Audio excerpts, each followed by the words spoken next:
right, guys, excited to have Chris Hay on here. He's going to be talking about following your heart to uncover who it already knows you truly want to become, which I think is such a great follow-up to Orion talking about following your heart in this last session. So, yeah, I'm gonna let Chris go ahead and take it from here. Excited to hear your talk, and I know you've been working on this presentation for quite a while now. So glad to see you finally share it. So that's awesome.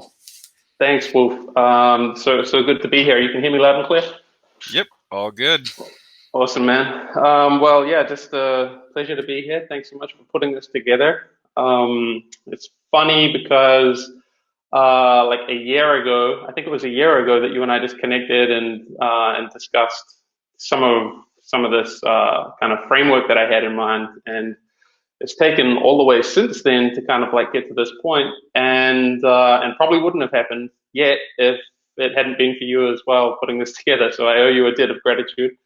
And but without further ado, let's dive in. And yeah, so this is the first time running through this, so you might spot a typo or two, but I appreciate the opportunity to present this in a little bit of a rough form. But I think, as mentioned, I've spent a lot of time thinking about this, so hoping despite any typos, people should hopefully get a fair bit out of this. So without further ado, let's dive in. And how to follow your heart to discover your ultimate destiny and create a more loving world in the process.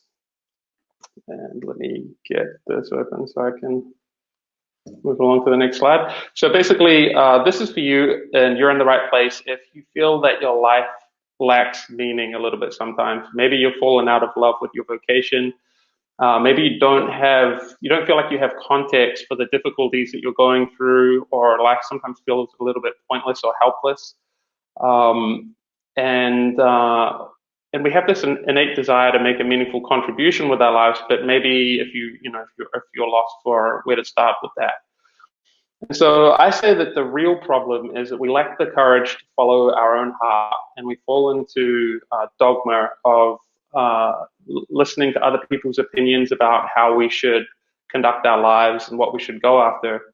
And how do I know? Because I made that mistake really bad. So just to give you a little bit of my story, basically, this is a sunset photo I took in Bali, and it was 2011. I'm 31 years old, and basically I'm totally lost. So I've just sold my business that I've spent the last almost 10 years, 7 or 8 years, building up to this kind of apex moment that I thought was going to be selling this business, and then I'd have cash, and then cash would equate to happiness, which of course it doesn't. And so, I fell into that trap. And so I found myself sitting here looking out at this beautiful sunset, feeling totally lost. And so I'd lost my purpose, my reason for getting out of bed in the morning, because the business was gone. I lost my sense of identity of being this like young, successful entrepreneur in my 20s.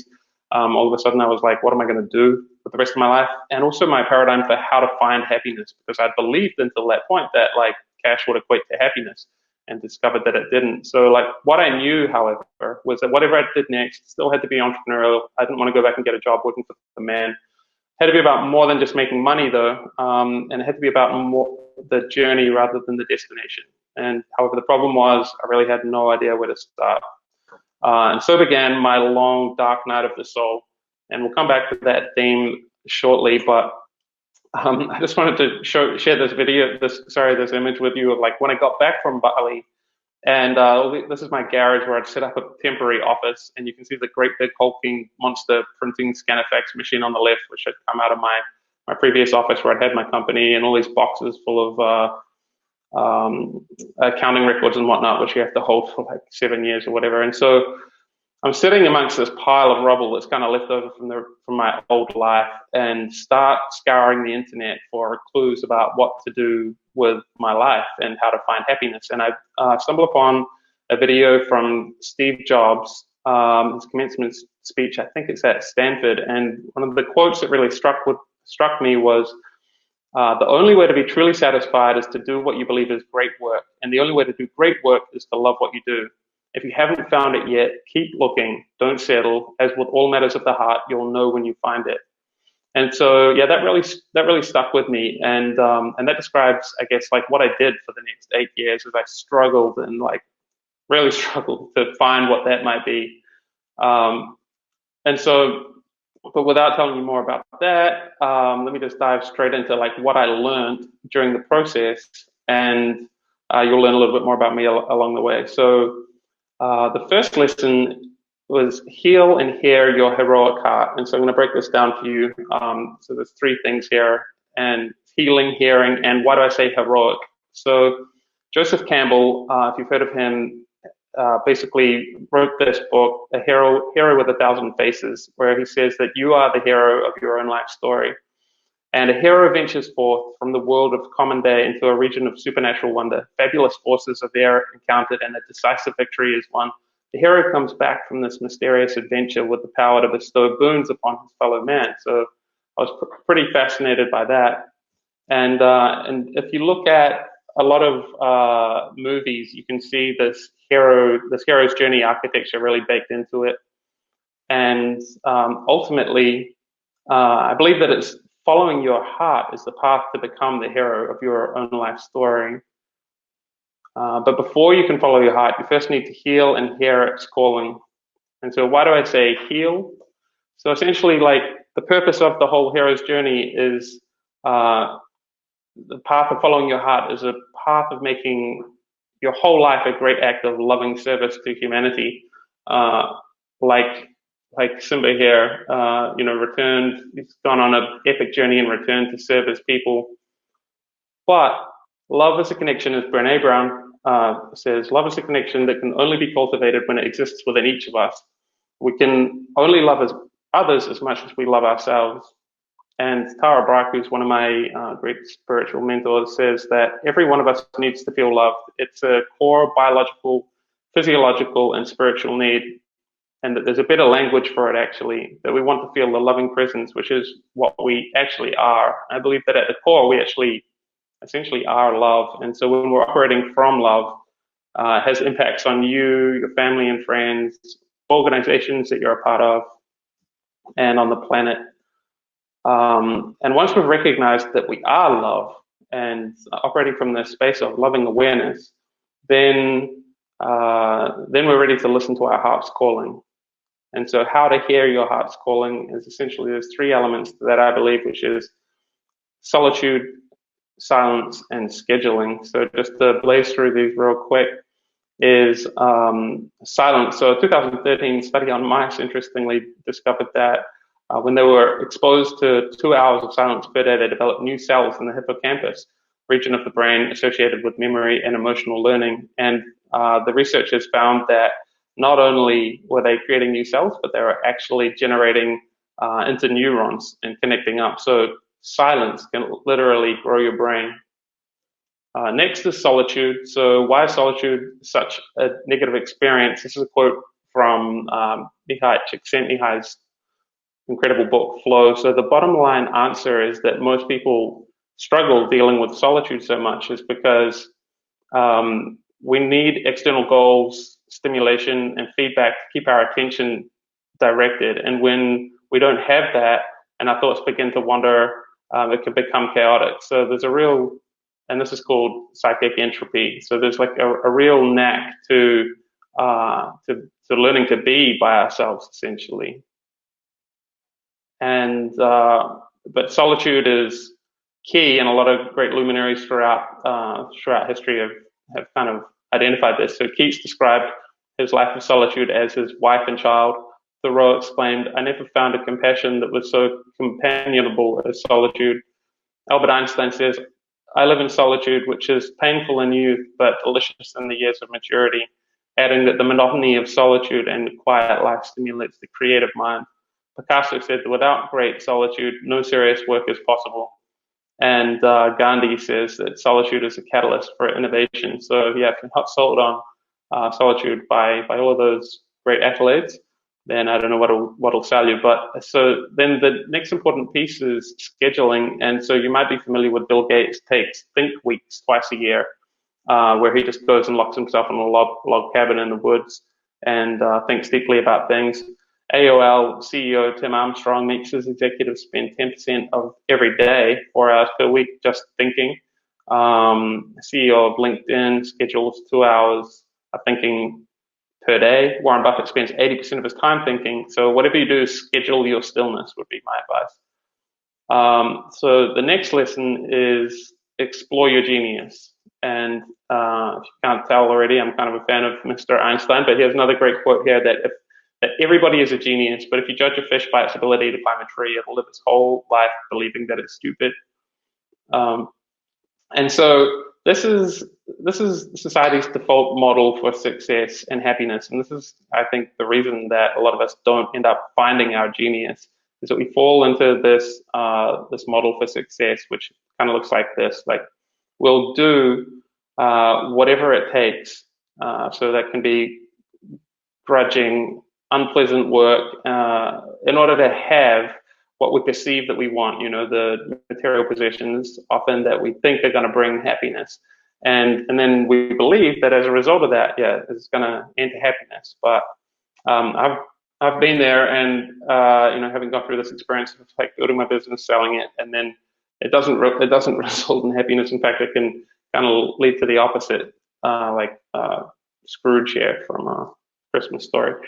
So what if there was another way? And so to demonstrate this, I want to tell you a quick story.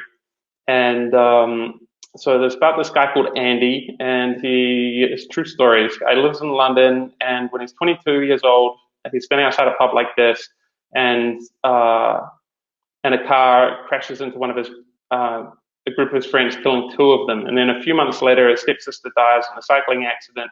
So everything's looking, like his whole life's kind of turned upside down. And so he decides to drop out of college and travel to the Himalayas to become a Buddhist monk. And so he spends 10 years actually in the Himalayas, meditating for up to 16 hours a day. And finally, when he returns back to London 10 years later and sets up a private practice teaching other people how to meditate, he's really enjoying that. And then one day, a client comes in, a guy called Richard, and he's working in the advertising industry and just burnt out like most of Andy's other clients. And they do a swap where they decide that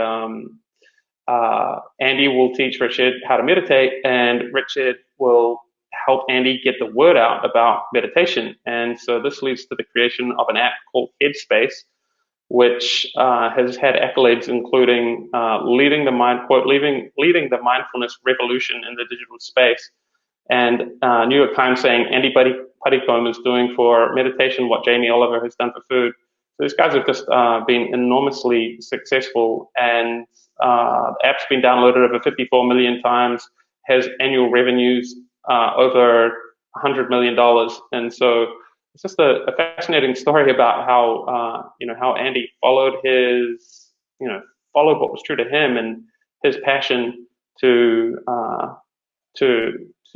great success. And so let's put a strike through this model for success, and I offer you this alternative, which is a happiness first life plan, which is basically be happy first. And thanks to cutting edge science, we actually know that happiness is a precursor to success now, not merely the result. And so happiness and optimism actually fuel performance and achievement, is the latest findings coming out of the positive psychology field. So essentially, be happy and really do the work to find happiness, and then do whatever it is that brings you even more happiness and joy. And ultimately, so I put an image of someone playing a guitar here, because it's often creative pursuits, and so I would encourage you to really try to find that genius within you, that activity that brings you into flow, and we'll touch on that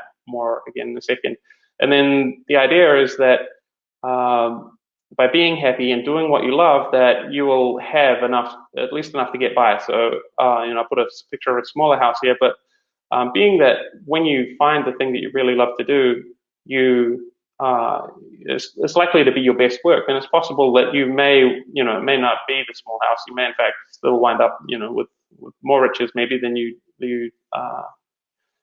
deemed possible initially. So the critical thing here really is to find this thing that you do that is your zone of genius, as it's being called. So we have a zone of incompetence, which is things that we are not good at and don't like doing. We have a zone of competence, which is things that we're good at but don't really bring us joy, and a zone of excellence, which is things that we're good at and enjoy doing some of the time, but ultimately leave us being unfulfilled or lacking. And then finally, this zone of genius, which really lights you up. It's your unique power, one of a kind quality that can bring your life, that you can bring to your life and work, that lets you do certain things better than almost anyone else.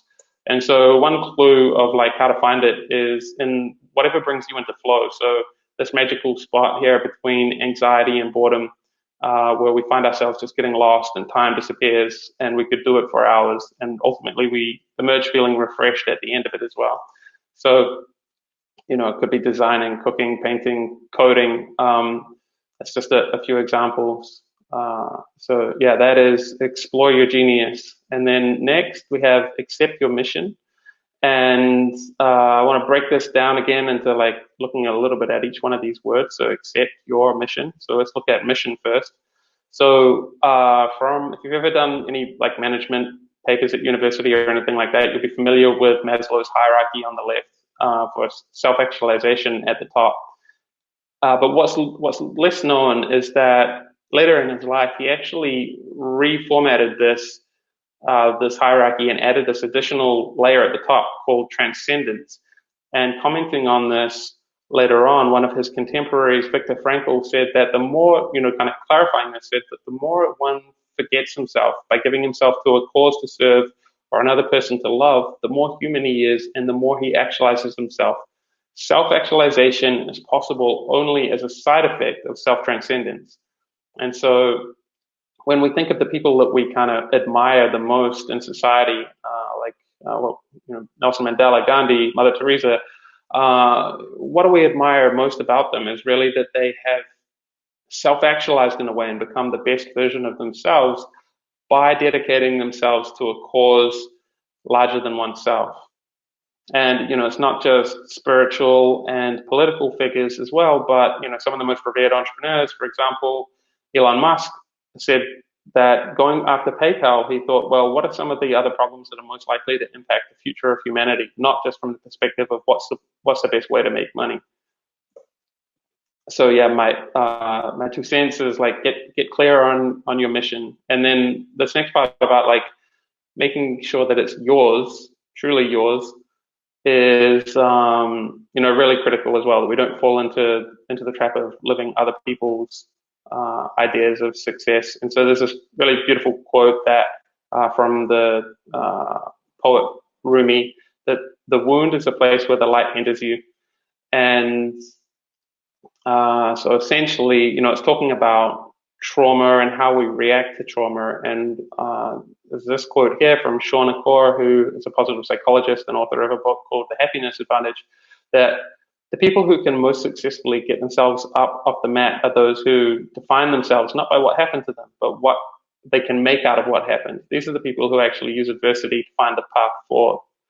They speak of not just bouncing back, but bouncing forward. So yeah, we often hear about post-traumatic stress, but post-traumatic growth is like lesser known, but very powerful. And so when I first discovered this, it was very exciting to me because through all of the struggles that I had kind of been going through for maybe 4 or 5 years at that time, on how to sort of try to find your purpose and try to find your passion and deeper meaning in life, light bulb kind of went off for me, and I was like, oh wow, what if I could teach people what I'm learning on this path? And so I kind of got fascinated by that concept of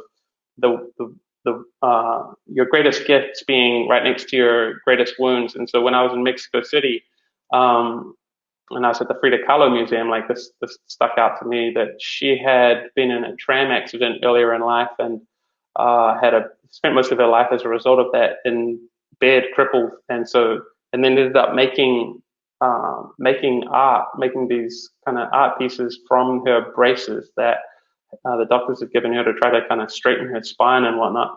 And these become some of her greatest works. So it's a fascinating concept. Another person who you guys might be familiar with, or some of you guys, including Mr. Wolf hosting the show, Anthony Baldozzi from the Fit Father Project, has a super fascinating story where his father passed away when he was a boy, and from not really taking care of his health, and Anthony swore to himself at that time to help, to not let that happen to him, and then to help other fathers get and stay fit to protect, to be there for their families. And so just a fascinating concept of how to make sure that you're doing really your work, the work that you're uniquely positioned to do, and can take advantage of the greatest pain that you've been through, because it can just add so much meaning to what you're doing and to helping you find your mission.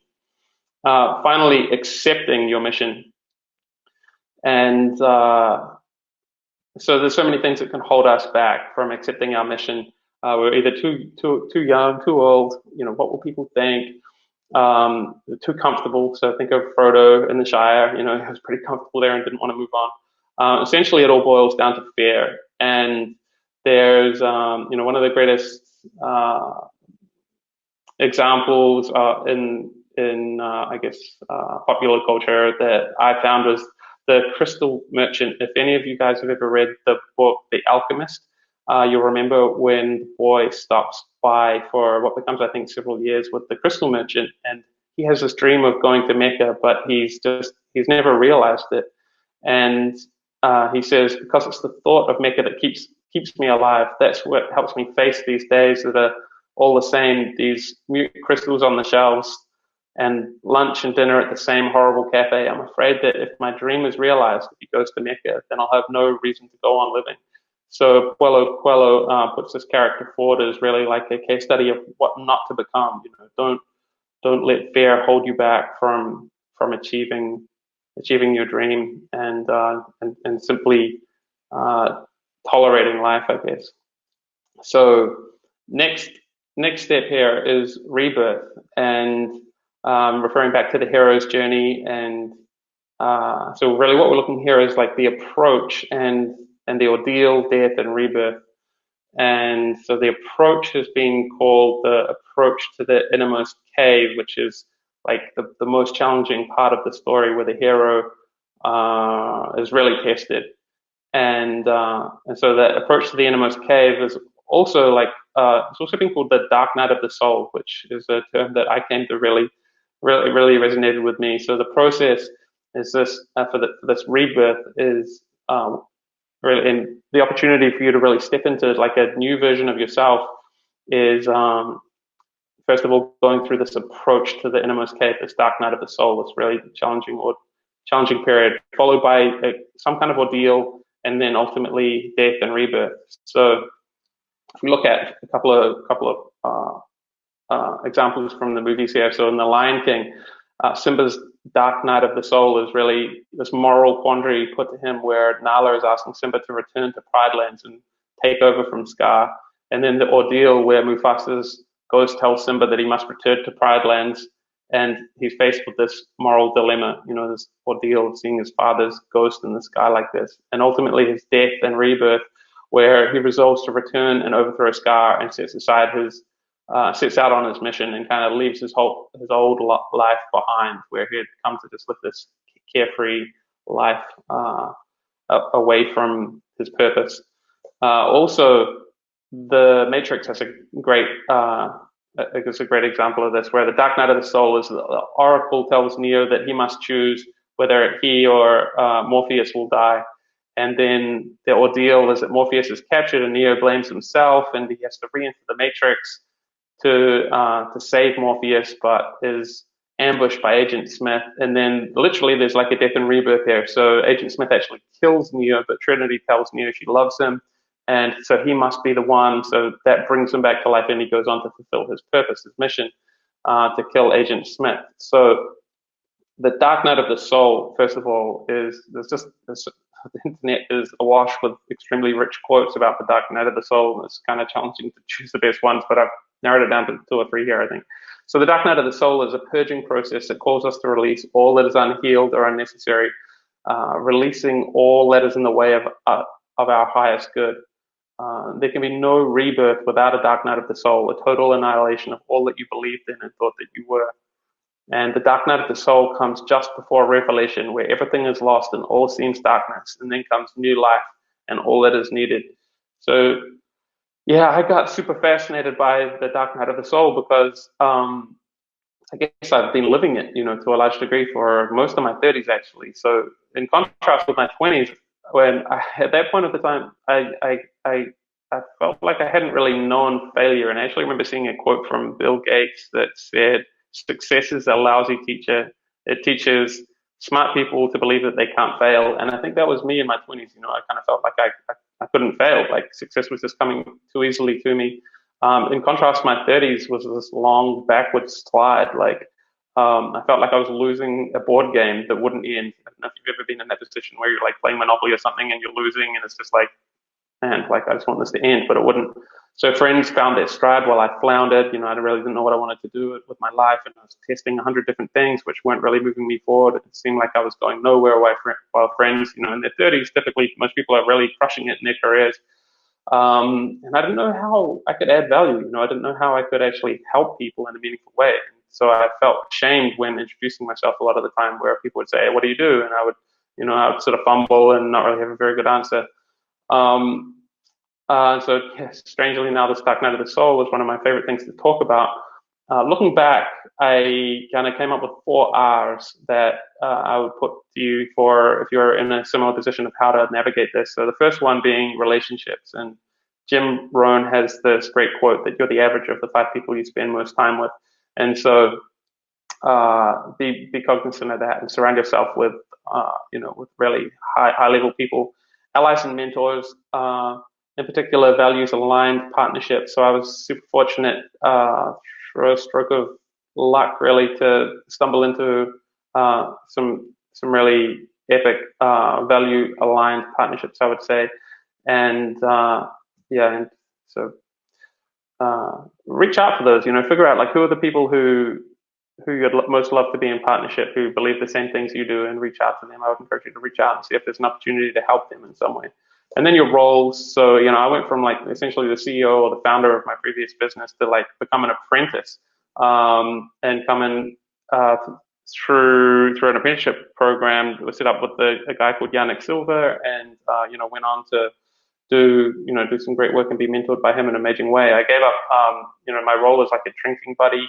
I haven't had a drink for about 5 years, and so just look at the roles that you play, and look to have flexibility around those. Which ones are serving you? Which ones are no longer serving you?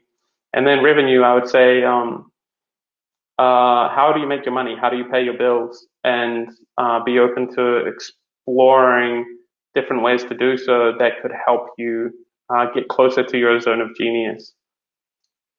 And so for me, it was like a discovering of coaching as a field that I could support people on a similar journey that was like a big breakthrough.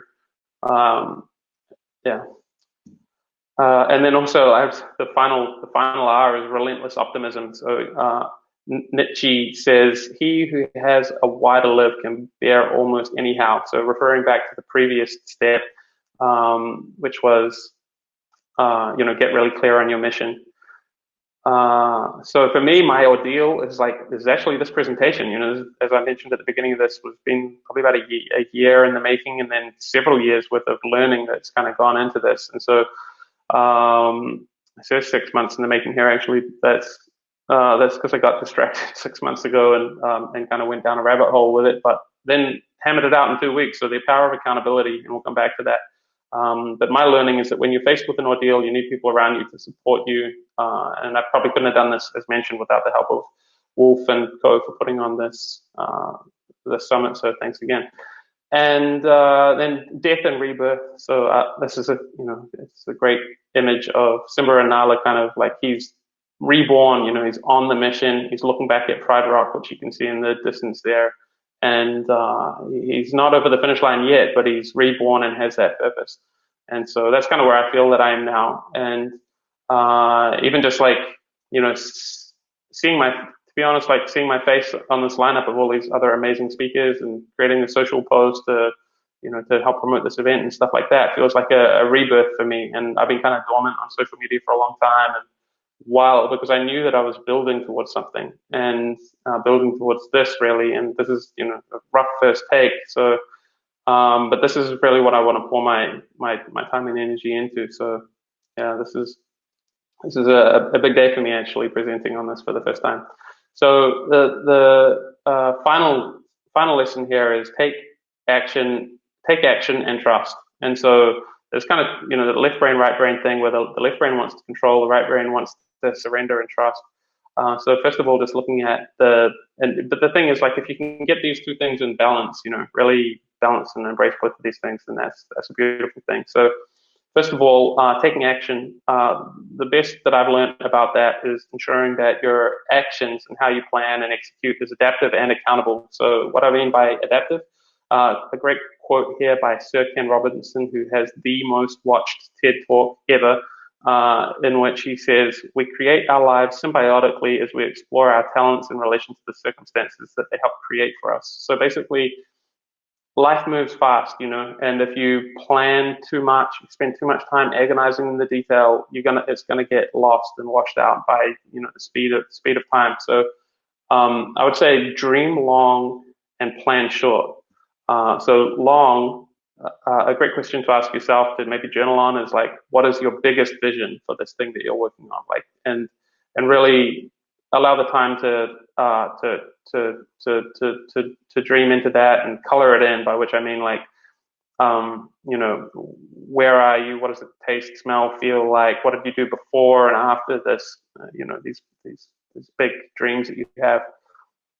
And then short, what's the one thing that can be done in the next 90 days that will become the next quarter could become your most progressive quarter yet?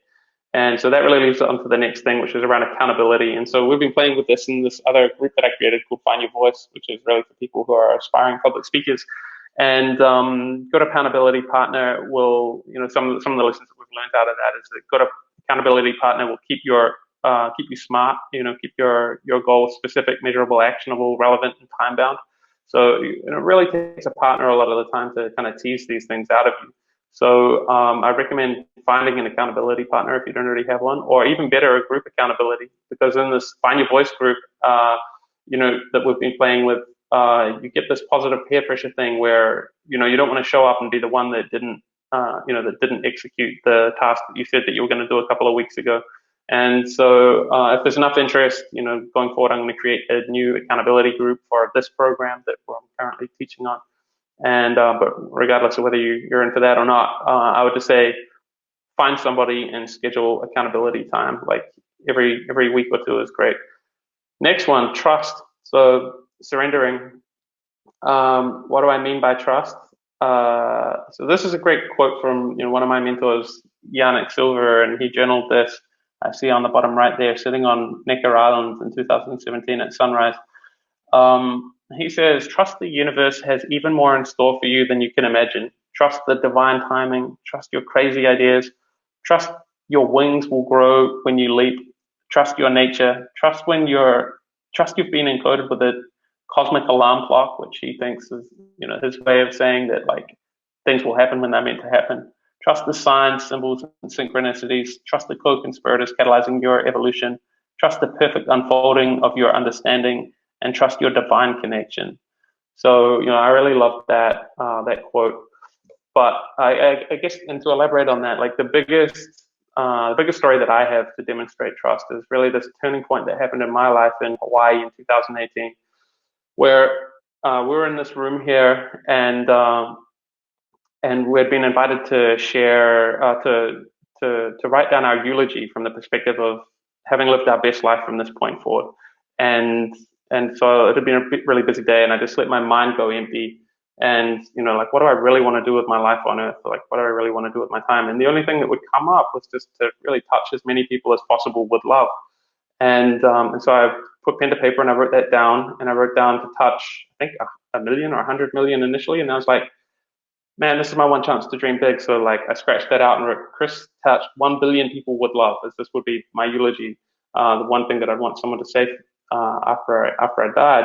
And and then when the opportunity came to share, I read it out, and I felt this wave of embarrassment come over me as soon as the words had exited my mouth. Like, oh my God, who am I there to dream that I could possibly have such that kind of impact? And so fortunately, it was the last event of the night, and I ran back to my room and hid, and I was just totally ashamed. And then the next morning, still feeling ashamed and trying to process this, I went for a quick run down to the beach, and on the way back, I stopped by the public restroom, and strangely, I was standing at the urinal of all places, and I looked up, and someone had drawn a love heart with wings on the wall. And then I turned around, I was like, "Oh, that's weird." Turned around, they'd drawn love hearts all over the walls of this public restroom, and I was like, "Whoa, that's super weird." And so obviously, that took a while to process, and initially it was the ultimate reframe. Like, what if the universe has sent me this weird sign across time and space?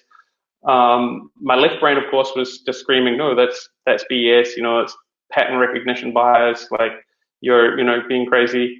And ultimately, it's impossible to know. But if nothing else, it had been a message from my deepest self. And so I believe that whatever the case is, we get to choose. Whether do you trust the universe has even more in store for you than you can imagine, as Yannick said, or that the universe is an unfriendly, dangerous, and difficult place? And ultimately, what action will you take as a result of that? And Marianne Wilson has this great quote, which I think we're running a bit short on time, so I won't read the whole thing, but you can pause and come back on the replay if you want to check that out. It's really just, that we are, there's nothing enlightened about shrinking so others will feel insecure around you. It's really do your greatest work. And so in closing, after the Hawaii incident, I was thinking about this heart with wings kind of motif and what does it mean? And it came to me that it was weird because in that video that I'd seen from Steve Jobs back when I was sitting in my garage after selling my previous business, and he had said, the only way to be truly satisfied is to find what the work that you love. That wasn't the full quote, and there was this other piece that he says, "Have the courage to follow your heart and intuition. They somehow already know who you truly want to become. Everything else is secondary." And that's kind of when it hit me that that's what I've been doing, for the last 8 years. Was really, if nothing else, I followed my heart, through thick and thin, through this whole dark night of the soul period. And so that's where this heart framework was born, which is heal and hear your heroic heart, explore your genius, accept your mission, rebirth, and take action and trust, which obviously is what you've just been through. And that's me. So yeah, thanks again for the opportunity to share and to accept this rough in places first draft. And basically, I don't even have a website up for anything this yet. But if you'd like to find out more, then feel free to shoot me an email on my personal email address, which is just chrisk1000@gmail.com. And Mr. Wolf, back to you. Awesome. Well, thank you so much, Chris. That was awesome to see you dive into that. I know you've been working so long to get that, and it was really amazing how you brought a lot of these concepts together on that journey for the dark night of the soul. So thank you so much for joining us, guys, and we'll be back in just a couple minutes with E. Keller Fitzsimmons. So Awesome. I Thanks will again, see guys. you later, Chris. Thanks, Tim. Thanks.